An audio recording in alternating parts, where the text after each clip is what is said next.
Ferry Irawan sering nyapu, ngepel hingga nyuci piring di rumah Vena Melinda.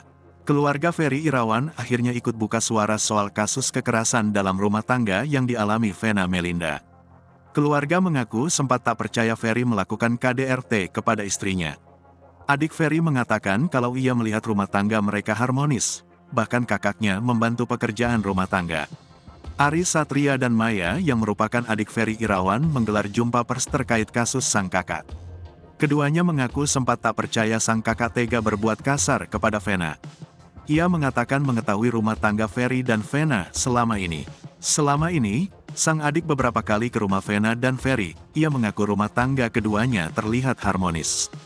Ari Satria mengatakan kalau Ferry Irawan sangat menyayangi Vena Melinda, anak-anak sambungnya dan mertuanya. Ari Satria pun juga mengungkapkan perlakuan Ferry ke Vena selama ini. Ia mengaku Ferry membantu pekerjaan rumah tangga yang harus dilakukan Vena Melinda.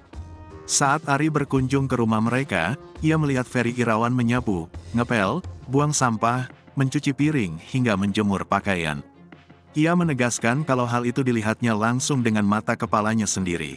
Maka dari itu, ia sangat terkejut ketika mendengar kabar bahwa Ferry Irawan melakukan KDRT ke Vena.